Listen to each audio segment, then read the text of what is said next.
ముందు గుర్తుకొచ్చింది ఎన్ తమ్మన్ గారు. సారీ, నందమూరి తమ్మన్ గారు. వెంటనే మా టీం ఆయన్ని వెళ్ళి కలిసి ఆయనతో మాట్లాడినంటే ఆయన ఏం క్వశ్చన్స్ అడగకుండా ఎమ్మటే ఆయన ఒప్పుకున్నారు. ఆయనకి మా ట్రస్ట్ తరఫున ఆయనకి మా హృదయపూర్వక ధన్యవాదాలు. నమస్కారం. ఈ ఫిబ్రవరి 15న NTR memorial trust euphoria musical night అనేది ముందుకి తీసుకెళ్తున్నాం. ఈ షో ప్రతి ఒక్కరూ కుటుంబం సమేతంగా వచ్చి దీంట్లో పాల్గొంటారని నేను కోరుతున్నాను. అలాగే ఈ టికెట్లు బుక్ మై షోలో అవైలబుల్గా ఉంటుంది. అదే కాకుండా మరొక్కసారి నేను ప్రతి ఒక్కరికి గుర్తు చేయాలనుకుంటున్నారు, మీరు అది 1 టికెట్ అవనే 2 టికెట్ అవనే అది మీ డబ్బుతో మీరు ఖర్చు చేసి అది కొంటున్నారు. అందుకే మీరు ఖర్చు చేసిన ప్రతి ఒక్క రూపాయి ఈ షోలో తిరిగి సమాజ సేవా కార్యక్రమానికే ఇది ఉపయోగపడుతుంది. దానికి నేను గ్యారంటీగా ఉంటాను. మరొక్కసారి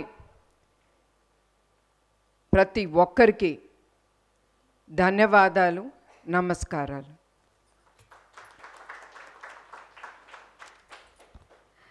Thank you so much, ma'am. Thank you. And we have a Q&A session with media అనమాట. సో జరగబోయే లైవ్ కాన్సర్ట్ గురించి అండ్ ఎన్టీఆర్ ట్రస్ట్ గురించి క్వశ్చన్స్ అడగవలసిందిగా కోరుకుంటున్నాము.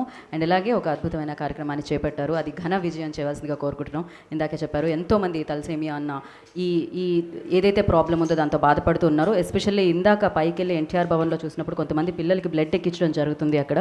సో ప్రతి నెలకి వచ్చి బ్లడ్ ఎక్కించుకోవాలి. చిన్న పిల్లల్లో పెద్దవాళ్ళల్లో ఈ ప్రాబ్లం అనేది ఇప్పుడు చాలా చాలా బయటకు వస్తూ ఉంది చాలామంది. సో మీ అందరూ అన్ని దానాల్లో అన్నదానమే కాదు, రక్తదానం అత్యద్భుతమైనది. సో దానికోసం మీరు ముందుకు రావాల్సిందిగా, అలాగే దీనికోసం చేయబడుతున్న ఆ కార్యక్రమాన్ని విజయవంతం చేయవలసిందిగా మనస్ఫూర్తిగా కోరుకుంటున్నాము.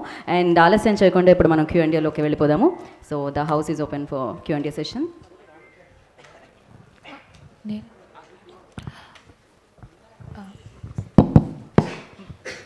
నమస్తే అమ్మా.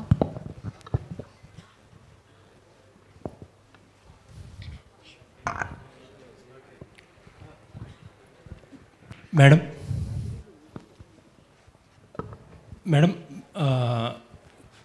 మీరు ఒక accomplished women. Actually Chandrababu Naidu గారు కానీ లేకపోతే ఎన్టీ రామారావు గారు కానీ సొసైటీకి ఎంతో ఎంతో ఇచ్చారు.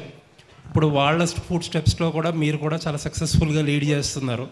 అసలు ఎన్టీఆర్ ట్రస్ట్ అనే ఐడియాని ముందుకు తీసుకెళ్ళడానికి మీకు ఎంత టైం ఉంటుంది? మీరు you are in to business also, sir busy in the politics, Lokesh garu కూడా పాలిటిక్స్. అసలు మీరు కానీ సార్ కానీ ఎంత టైం పెడతారో, ఎలా లాస్ట్ మైల్ వరకు ఈ డెలివరీ ఎలా జరుగుతుంది అనేది ఎలా మానిటర్ చేస్తారనేది చెప్పండి మేడం.